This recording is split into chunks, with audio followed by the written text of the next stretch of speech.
Okay, guys. So before the break, we went through a revivification process, right? Who enjoyed that? Was it relatively easy, right? Not the most conversational thing in the world, though, was it? So, can I have a volunteer, please? Come on up. Give them a round of applause, folks.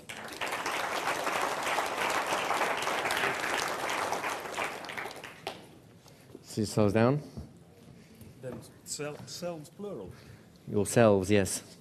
You have more than one. Just waiting for the rest of me to get up there.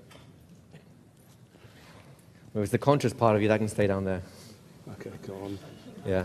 So just face this a little bit. I'm just going to get this under your ear so that it just hooks in properly. There you go. It's just really nice. Cool. You can just put this behind your back if you want. That way you won't have to think about it too much. Try not to think about much too much. Well, not thinking is a good thing overall. I practice unless that. you need it. Good. So what's your name again, sorry? John. John. Excellent. So I presume, John, that you, as a normal human being, do from time to time do things to relax, chill out, have fun, you know? Yeah, one or two. One or two things? I have a wide range of hobbies and activities. Wide range is a good thing. If you were to narrow that wide range down to things that are particularly pleasant, what kind of things do you enjoy? Scuba diving. Scuba diving. You enjoy scuba diving? Yeah. What's it about scuba diving you enjoy? The womb-like feeling of being in zero gravity is quite... I mean, I like... Let me just go straight. When you go scuba diving, because I haven't actually scuba, I've been snorkeling. Sure. So you say when you're scuba diving. It's one of the key aspects of it that I like is being weightless. Being weightless. Yeah.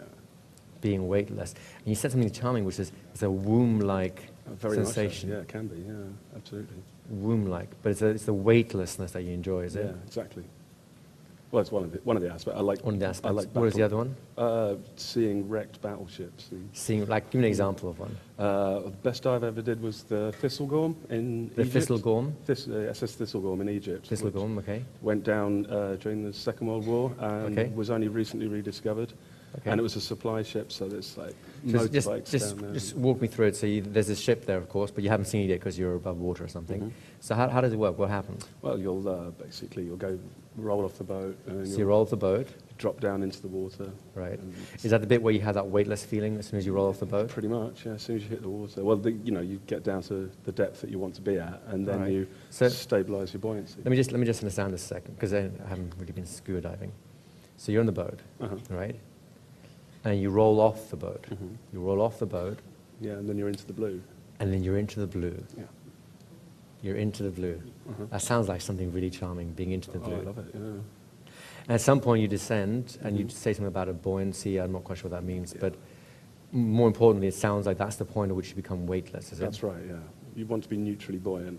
Neutrally buoyant. Yeah. That's when you get weightless. That's weightless. Is that when you feel like you're in this womb-like thing? That's right, yeah, absolutely. Womb-like thing. So you roll off the boat, you're into the big blue. Yeah. Then suddenly you're weightless, you're in this womb-like thing. And that's when you go exploring, is it? Yeah. Yeah? Well, I'm trying to stay conscious here for the moment. So notice what there's a conflict here. Can you see that happening? Every time I'm describing it and get more hypnotic, he's trying to stay conversational, but I'd like to go into. But you like to go into that, right? Now, this is the important thing. Inside of a regular conversation, you don't have I can't just say, now go into a trance and do that, because specifically, it'll break the social contract and he'll know something's going on, right? So if I'm going to semi-covert and let's go, I can happily switch tracks. We like to have a very simple way. Well, there's two variations of this. I'll give you a simple way to actually allow him to do that without actually seeming to do anything overtly hypnotic. Would you like to see that? Yeah. It's very easy. So you're rolling off the boat. You're into the big blue. You have that neutral state, kind of like in the womb. I could just close your eyes for a moment if you could. I know it's unusual, but really think about that. The big blue, the weightless, womb-like thing, the exploration, and there's a battleship somewhere over there. Now, if I was going to go into regular hypnosis, I can do something simple as, and I'd like you to really enjoy that battleship whilst I'll talk to the other you. You get how we get into more of a conscious association. Not very covert at this point, though, is it? right? The idea of him closing his eyes and thinking about that, that's something different. That can be more covert, because just really think about that. It's a really pleasant experience. When you've really been in touch with that for a while, come on back so we can talk about that. There was something, wasn't it? Mm-hmm. There really was something, wasn't it? Mm-hmm. Okay, see he's still in there, in that glow of trance? Now notice how, if I didn't put that overtly, I'm going to talk to you elsewhere and so on thing in, this could be part of a normal conversation, just a very kind of interesting one, right? I've done this in a coaching context, and it works very, very nicely there. Even over the phone, just close your eyes for a minute and really think about what you just said, right? But then, who's to say that you can't use this without him actually going to full-blown trance? The interesting thing I find, John, in terms of the big blue, it's a little bit like, have you heard of this thing called conversational hypnosis? It's crossed my radar. It's crossed your way every now and again. I don't know if you realize this, but every time you have a chance to talk with someone, it's almost like when you make eye contact with them for long enough, a sense of the big blue, that same sense of weightlessness and being in the womb, that's part of what that interaction starts feeling like. You know what I mean? Mm-hmm. Now just imagine for a moment that you're talking to someone who really you need to influence in an important way. You want to be a force for good in their life. Mm-hmm. And everything else you've done hasn't worked for whatever reason. And all you have to do is just stop and recall that big blue long enough for both of you to be weightless in terms of this heavy issue that I had. So that they're safe, like that womb-line feeling. And suddenly all the constraints you had before start dissolving, don't they? They could. Because all really is just you and another human being being human beings. You get past all that, bullshit, all the stuff that normally keeps people stuck somewhere that they don't want to be. And to the extent that you can help them find their own big blue, their own weightlessness, wouldn't you be a great force for good in their life?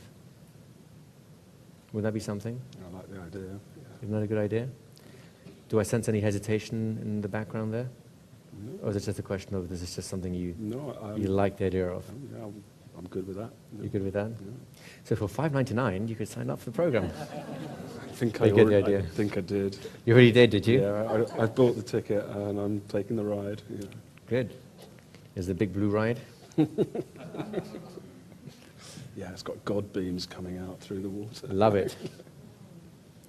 So notice how this is almost a very gentle conversation, right?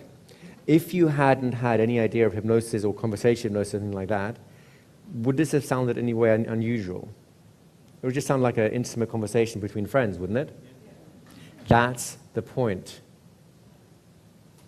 If you try and get them to this, it's no longer conversational hypnosis. Yes, there's some cheats like the close your eyes and think about it, but notice, he's still sitting there. You're still in the big blue, aren't you? Yeah, pretty much. Pretty much. And notice how once you got there, you can really talk about anything in a very sort of open and honest way. You can be a real force for good. And you can do almost anything. I'll give you an example. You won't have to do this. It's just as an example. Are there any kind of situation in your life that you would want to be a better version of yourself because you get stuck somehow? Don't choose something big, something minor you're happy to talk to strangers about, Well, do you know, I've been doing this a little while with you now, yeah.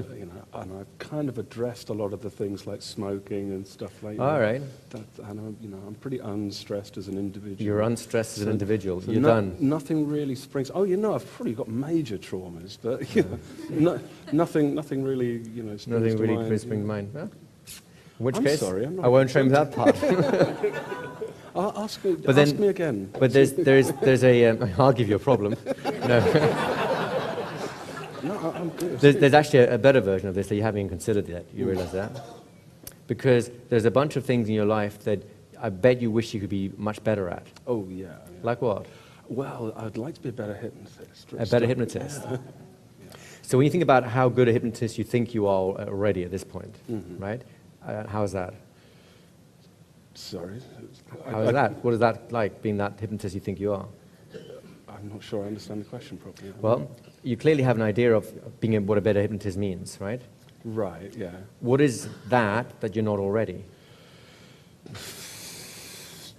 Earning. Oh, it's about money. It's about income, is it? I haven't made the switch from, basically, right. I'll get up in the morning and I'll do I do some online work and I make a living. But sure. When I get back I'm going to Thailand next week, do a bit of diving. And when I get back, I'm going to apply all the techniques from the hypnotherapy business course. Excellent. Which I've invested in. But that's going to mean actually clearing my desk of everything else and not just going back into the same old patterns. Just think about this for a moment. You've come back from Thailand, you've done your dive trip and you've had a great time and so on. And obviously you just come back from this whole big blue experience, right? Yeah, absolutely. I don't know if you had some interesting dives already sorted out, but whatever it is, you'll have the weightlessness. You may even have it in time with the sunshine, those God beams that come down, and it's a pleasant experience to take back with you. So when you think about being at home or in your office, wherever you do your work, and there's all the old ways of doing things, but then there's this idea of your own business method, right? Running your own business in hypnotherapy, making some money doing those things. And however you feel about that right now, just consider that by the time you've done certain things, you'll have that same kind of big blue experience, that weightlessness as a hypnotherapist. Yeah, I can see that. That you were having, as a diver as well. Yeah. You know what I mean? Unconscious competency. Right. Yeah. Is that something you would like? Yes, very much so. So when you're at home and you're thinking about, and even think about right now, all the things you would need to do to even just begin your business, the business side of things, right? It's going to sound a little strange, but just think of it this way. Imagine that you had these God beams coming down on you, just as you started doing things, little things like picking up the phone to talk to someone about doing a lecture demo, for example, or booking in a client, or even organizing an office space, stuff like that. You get the idea of what I mean? So we think of it like that. What happens? I'm pretty weightless at the moment. So. You're pretty weightless, right? So I want you to do me a favor for a moment, because this is important to you, right? To start your own hypnotherapy business. Yeah? Yes, sir. I'd like you to just close your eyes for a moment. I know you can recall the big blue easily and the weightlessness of that and the God beams that really make it a magnificent experience. What I'm curious about is all the little tasks you will have to engage in to just start your hypnotherapy business. And I know the emotions that you have right now, I wonder if they'll attach to those automatically. You know what I mean? Just really think about that for a bit. Because when you think about it, it's only natural to attach all those wonderful feelings to the work of beginning a hypnotherapy practice, because this is something you really want to do, isn't it? So why wouldn't you feel the same kind of weightlessness, the same kind of protection or safety of being in a womb? That same splendor of the God beams. And even have a sense that what you're doing is as important as the mystery of the big blue. You know what I mean? So why on earth wouldn't you feel this way when you're beginning a business? Surely that's the most natural way of starting, isn't it? Because then you can think about, you can look forward to the future and think about all the people you've helped, all the skills you've built, the income you've generated whilst doing that. And doesn't that make the feelings you had even more profound? Right? Take your time to really consider that now. Some important things going on. Above all else, somehow you learned to really love scuba diving.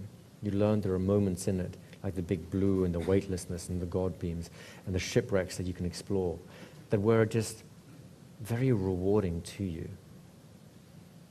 Very rewarding for you. And I wonder what the equivalents will be in your business that'll be equal or even more rewarding for you than the big blue, the weightlessness, the God beams, and the exploration you make. The thing is, you and I don't know How can we know? Until you start doing it to find out. You know what I mean?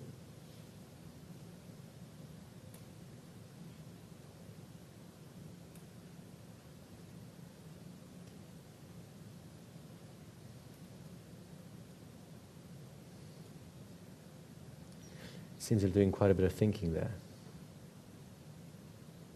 It's important to do that.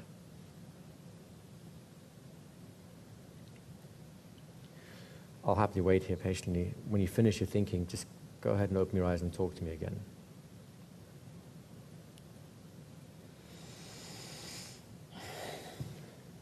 Seems like you did some thinking there. I was doing some thinking and some linking. Thinking and linking. I'm linking up some ideas. Wow. Wow, that's good. I was away with the fairies. Don't mind me, guys. Yeah? You carry on. So notice we went a little bit off script there, and technically there's a little bit of therapy, I guess you could call it. But it's not the important point. You notice how very quickly, by revivifying something pleasant, the scuba diving, he was there in that glow anyways, and then attaching that to something else is very easy. Right? In this case, it's starting a business. How do you feel about that, by the way? It's something I've done before, so I know I can do it.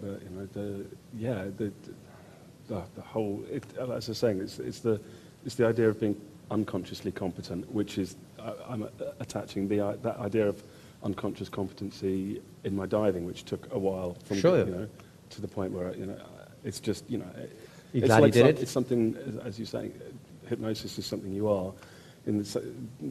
A diver is now something I am.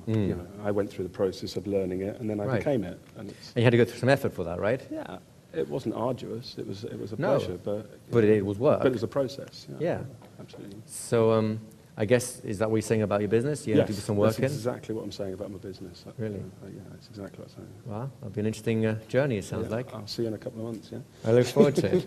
All right, guys, give a nice round of applause. Thank you so much. I appreciate that.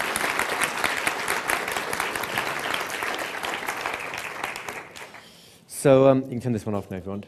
I'm not interested in you doing anything like this. I just want to show you some of what that's possible with it. Notice how we went from something very conversational to something that's not necessarily appropriate in a pub, but again, I've had people close their eyes in the pub and think about stuff too, right? You just catch the moment, and importantly, you give them an opportunity to do what they want to do in a social context. In this case, he wanted to just drift off and get into his ideas, so give him permission to do that. It seems like something you had an important thought. Why don't you think it through fully? You know what? Just close your eyes and think about it. I don't care. I'll just do something else. Right? And then suddenly, he's got the permission to do exactly what, the conditions have already set him up to do. So he wants to have a go at something like that, but a lot easier, a lot simpler.